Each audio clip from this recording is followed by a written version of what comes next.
This week on the $1 Million Plan, school's out. As my wife sings to our children every year, school's out, school's out. Teachers let the monkeys out. And a sixth grade teacher joins us now. His name's Jordan. Hello, Jordan. Welcome to the program. Hey, Pete. How are you doing? Sixth grade, a particular subject, I assume? Or you're not just like Little House on the Prairie where you teach every subject to sixth graders. You have a subject, right? No. We are not middle school, so we're still elementary. So I teach math, reading, writing, science, social studies. Oh, my gosh. It's quite an eventful day. You're like an academic decathlete, right? I consider elementary teachers the Swiss Army knife of teachers. Absolutely. Kind of have a little bit of everything. Are you saying that you're dull like the blade of a Swiss Army knife? I'm just kidding. All right, Jordan, I know that in our time together, you want to focus on a couple things. You want to focus on me evaluating how things are going in the short term for you, the midterm, and the long term. Tell us about yourself. How old are you? How much do you make? What's your family situation? What do you got? Okay, so I'm 29 years old. I've just finished 20 minutes ago my 5th year of teaching. Okay. I have 2 kids and one on the way in September. And you have 2 kids and one on the way. So at 29, you will have 3 children. At 30. I'll turn 30 in August. So okay. 30, I'll have 3 kids, and we'll be done at that point. And so how old is your spouse? My spouse is 31, so as you would say, I married a cougar, or however you word it. I mean, if I were to say that, that's what I would say, but I wouldn't say it. But I just said, okay, so $46,000, and she does not work outside the home, or she does? No, she was a teacher for 7 years, but now she started staying at home 2 years ago, and obviously with a third on the way, going back to work is out of the realm of possibilities. So you are supporting a family of 5 on $46,000 a year come the fall, right? Yes. All right. So your gross or your net monthly income is $3,300 a month, and that is not supplemented in any way. That is, a couple paychecks equaling $3,300 a month, correct? Yeah, that's one paycheck a month, and on top of that, which $500 right now is going to my HSA to cover future expenses for a child. Childbirth will cost something. So, all right. And then you're putting money away for the future. You're putting away $275 a month, and you've got $31,000 in your long-term savings right now. I assume that's just a 403B or something? No, I've got 2 Roths, and our school district puts in 1.5%. And so we each have just a regular 401k. How do you get a $13,000 emergency fund? Is that just from aggressively saving or tax refunds, or what happened there? Well, unfortunately, when you don't make a lot of money, because after the $3,300, we lose $500 of it, we're at about $2,800. So you can't save aggressively. It's just frugal living. And just long term. Now, I did get a little tax return that helped get it up above $10,000, but normally it's been around $9,000. And let's take a look at your housing situation and your debts. What tell us about those? Okay, so I have a house that is worth probably about $190, and I owe $120 on it. Okay. And my mortgage is $800 a month. Okay, so $800 a month mortgage payment. No debt other than the car. How long have you lived in that house? I've lived in the house for 2 years. Is that plan to stay there for a while? Well, that's one of my concerns. It'll fit our family for now with little kids, but my big concern is short term. I feel very, at least sufficient with our emergency fund. It's that midterm in 5 to 7 years when we have to start moving up and our kids are turning into teenagers and so forth. Yeah. Well, let's take a look at what your $1 million day is and then work backwards. Based on what you're doing now, we'll go full screen and take a look here. Your $1 million day is full screen October. I'm saying that for those watching on PeteThePlanner.tv. October 17th, 2050. So we're looking at 33 years from now. if you keep doing exactly what you're doing, you will be a millionaire. So 33 years from now, you will be 62 years old, and you will have, well, at age 67, you'll have $1.4 million, and that's full retirement age, a monthly income available of $3,392 a month, but after inflation, it will feel like $1,300 a month in today's dollars. Jordan, react to that. $1,300 a month in today's dollars in retirement based on what you're doing now. Is that a doable situation for you? Can I throw you a curveball? I would hope so. Both me and my wife in the state of Utah,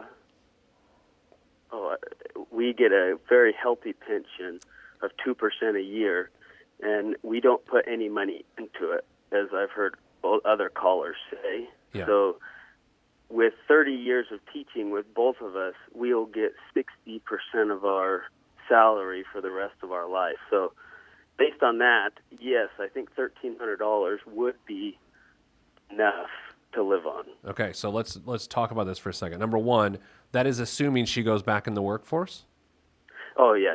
The plan is for her to go back to the workforce and she wants to, when this child goes into kindergarten, so in 6 years. Okay. And, just this week, there are increasingly more reports about public pensions and teacher pensions failing all across the country. Do you pay much attention to that? And do you feel like with Utah's strength of its pension system, you're immune from it somehow? Well, no, that was part of one of my concerns long-term wise, because I don't know how, in years past, teachers would put very little away because the pension was just so great. Yep. And I understand that there's definitely could be some problems, and that's one of my concerns on should I act like it's not there and treat it as if I have to live off, whatever is in my retirement, or should I, be more concerned about midterm goals? Because I feel like short-term I'm okay. Should I be more concerned about midterm saving for a house? I eventually want to go back to school to get my administrative certificate to be a principal. So should I put some of my money more away there because I have the pension, or should I treat it like nothing? All right, so let's dig into that. First of all, I agree with you that your short-term financial life is stable. Totally stable. Like, I'm good there. So if your wife's an English teacher, if you had a red pen, what grade would you give short-term? Well, given that in most of my English courses I did not receive the Scarlet A, I received less than that. I would give your short-term situation B plus A minus, probably A minus, and not an A, because even. Frankly, surviving on one income, a family of five, it's impressive at $46,000 a year. But I'm a tough judge here, Jordan. So you're getting an A minus for me. Oh, I want you to be. Long term, here's the thing. In a vacuum, you're solid. Like, right, another A minus. But the fact that pensions fail, and we're looking 30 years out, man, 30 years out, that's tough. So I'd give it a B, but there's not a lot you can do about it until your wife goes back to work, and then that's when, I would assume, naturally you're trying to decide whether that money goes to your midterm goals or your long-term goals, right? Yes. I'm sorry, there's an announcement in my school. No, it's all right. I can't hear it. I just hear some announcement. Do you need to listen to it? No. It doesn't. Just I never listened to it. End of year remarks type things. This may not surprise you or any of the listeners, but I used to do the announcements in high school, and I basically used it as a chance to work out comedy material, and it did result in me getting in trouble several times. So when your wife goes back to work, what's the plan? Is the plan to take that another $3,000 a month in income and do what with it? Part of that would just be, that's some of the questions I had for you. Mm-hmm. I obviously, as I said earlier, but we would need to upgrade a house, and it's hard to just predict what's housing the market's going to be in 5 years. But the house that we would probably need to fit for our house would probably be in that $350 range.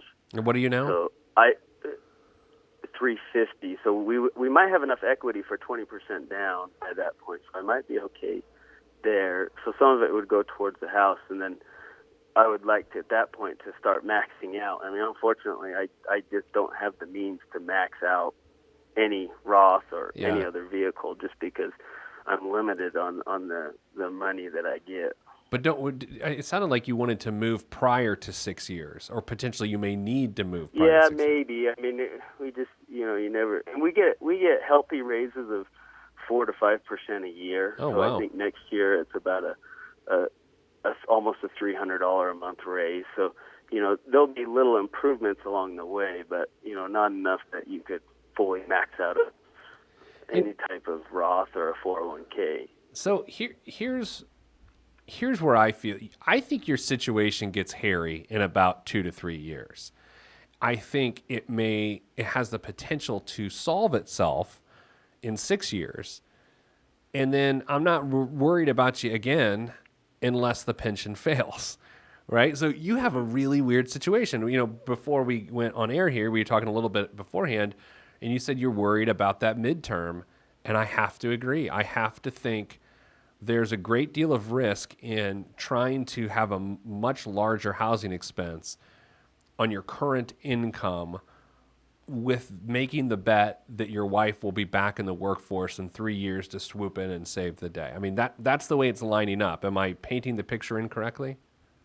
Yeah, and I wouldn't make a rash decision if, to move into a house just because it would fit our family if the finances weren't there. I mean, I love your ideal budget, and I would want it to fit in the ideal budget, and I would love to get a 15-year loan at that point, because at that point maybe I'm making 56, 57. Maybe at that point I could afford it, but if not, then we'll stay in this house until my wife goes back to work, and then that extra income would obviously. I mean, once my wife goes back to work, you're good. It seems like all the problems. And again, I would like to go back into school. Right. I have a master's degree. I have no school debt. I paid for every dime of my bachelor's and master's, and I would plan to do the same thing with an administrative certificate. And at that point, then my income would be $85,000 to $90,000. Would you be? I mean, this is an important question. Would you be a cool principal that wore tennis shoes, or were you going to keep it more? Oh no, I'm gonna be a cool principal. I'd go out and play soccer with the kids, and I broke my ruler yesterday while we were playing baseball with a Nerf ball. So my yardstick. So no, I'll definitely be that cool principal. I thought this was gonna take a dark turn, and you're gonna say, "I broke my ruler beating the hell out of a kid," and I was like, "Well, that doesn't seem too cool." So yeah, that's good. You'll fist bump them. I can see this working. This is good. But so, like, let's say best case scenario, realistic yet best case scenario, Jordan. How long until you are a principal? 6 to 8 years. And is that going to be? Do you start with as an assistant principal?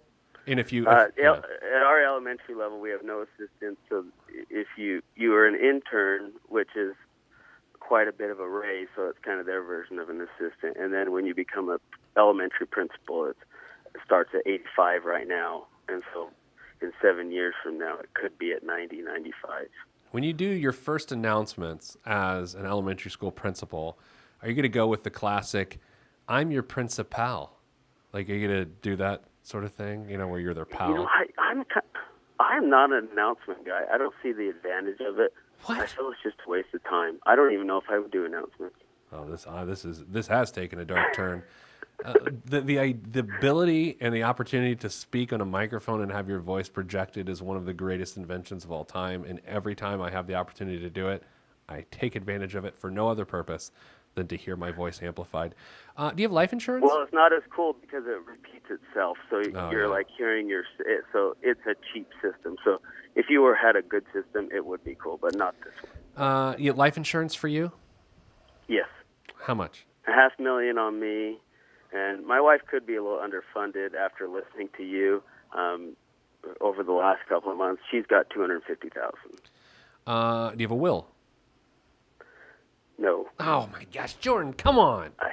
What are we doing? You're gonna lead me to drinking.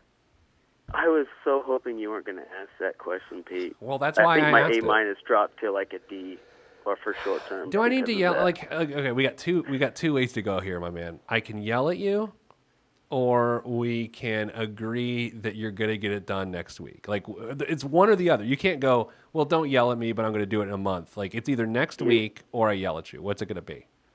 It's going to be. Can I start on Monday, get the weekend to calm down with school being over, and then Monday I'll start working on it? You got to. You're going to get half yelled at here. Dude, you have to. Your wife would be in a major bind, or your kids would be, if something happened to you and your wife at the same time, just from a logistical reason. Sure, I'm sure you have a great family that wants to jump in and help. You need a will, man. Come on. Well, I think that's the hardest part, to decide who's going to get the kids when we have such a great family. And then do you approach them and say, hey, you're going to get our kids if we die? How does that work? All right. Now, this is a good conversation. Here's what you do. You decide collectively between you and your wife who's going to do it. I mean, here's some factors: age, the last time they raised children, proximity to the kids' life. Where their footprint is in the community, so they don't have to change school. There's a lot of factors, right? And then you just go to them and say, look, in the event that something happens to me and what's her face, don't call her what's her face, especially if it's to her father. I mean, that's rude. If something happens to me and what's her face, your daughter, we'd like you to take care of the kids, and we want to know if you'd be willing to do that because we're about to do our will. And if they say, bugger off, which in England is very rude, here it doesn't mean much other than no, then you got to go to the next person. But here's what we did. We have one set of people taking care of our kids and another set of people taking care of the money for the kids. It's not that we don't trust the people we're leaving with our kids with our money. We just felt that was a better system. And it's actually funny to think about this. Like, what are we more concerned about, our money or our kids? And that's a fair question to ask, and I couldn't tell you the answer. Okay, all right. Well, we'll maybe do some Googling to kind of figure everything out. But that'll be tough decisions that we've been putting off for years and years. But we'll tackle it next week. I promise. Yeah, because Googling helps, because everything you read on the internet is true. Did you hear that? Do you know that? Oh, for sure. Have you ever heard of the tree octopus? The tree octopus? I have not. Yes. All the listeners need to Google tree octopus. I'm looking it up right now. Northern Pacific.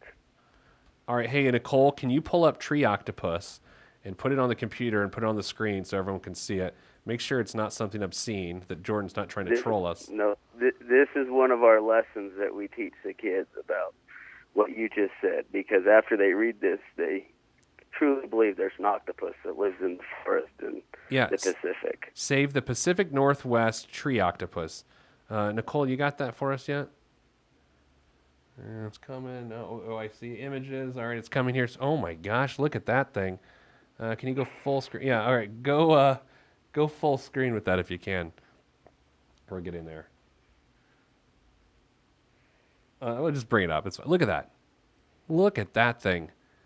What is that? Is it just like photoshopped, or what? How do you teach kids about this? I came across it in a workshop, and we always use it with the kids, and they fully read it. And they're like, wow, I can't believe, what can we do to help this thing? And, at the end, I kind of try to say, does this make any sense? It's beautiful. And then they start clicking. I mean, it's a great website if you read it through. Yeah. It's kind of a fun prank if you want to pull. I've pulled it on adults, and they fall for it as well. So I think what I'll do is when I get home with my kids today is do the old tree octopus prank. I think that's a good one.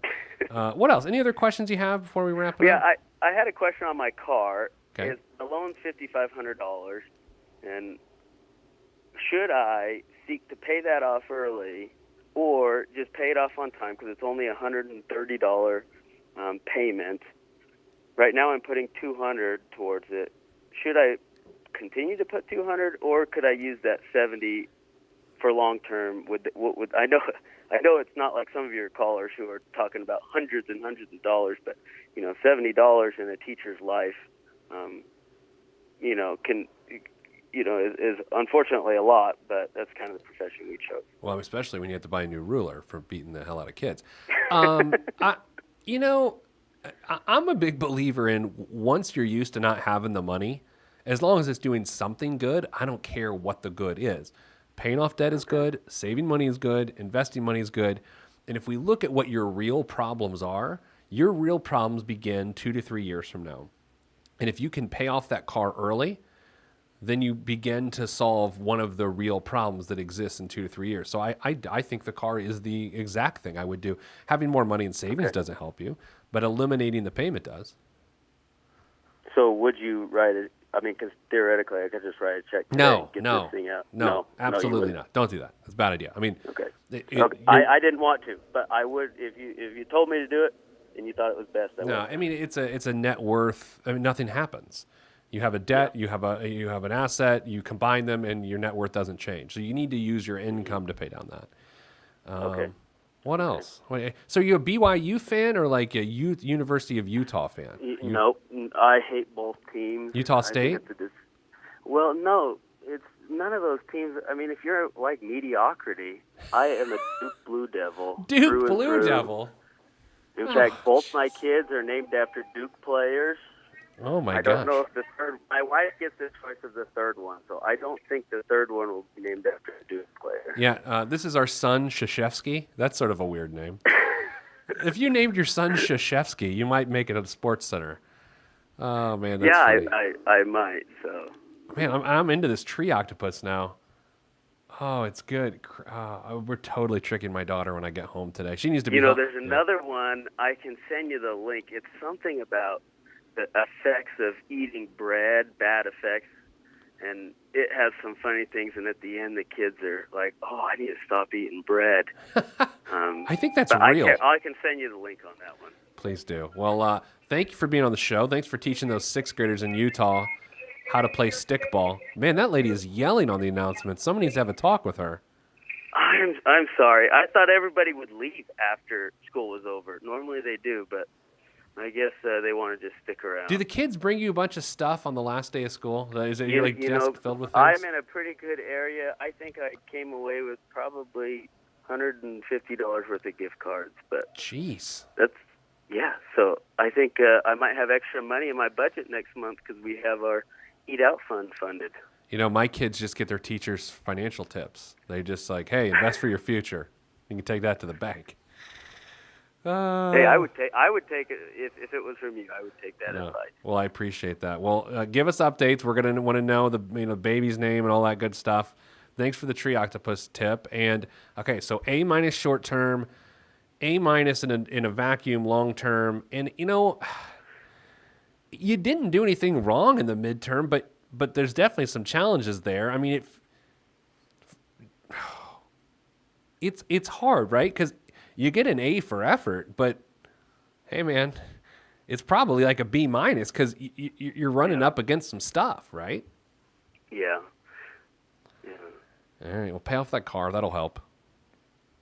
Oh, for sure. I want to get that out of my life, but I just didn't know if it was the smartest thing to do because the payment just isn't a huge one. Yeah. Try to just sell it to one of the 6th grade kids for more money. Like, you owe $5,500, be like, hey, man, I'll sell this to you for like $20,000. If you trick them. Have you tried to trick kids out of money? Is this something you've tried? No, I wouldn't. Okay, that's probably a bad idea. That seems like bad advice. All right, so Jordan, thank you very much. I appreciate you being on the show. Hey, thanks, Pete. All right, that's it for this week's $1 Million Plan. Jordan's out there teaching the kids of Utah how to be a responsible person. Look up tree octopuses. If you want to be on the show, PeteThePlanner.com/podcast. Have a good weekend. We'll see you next time. Thanks.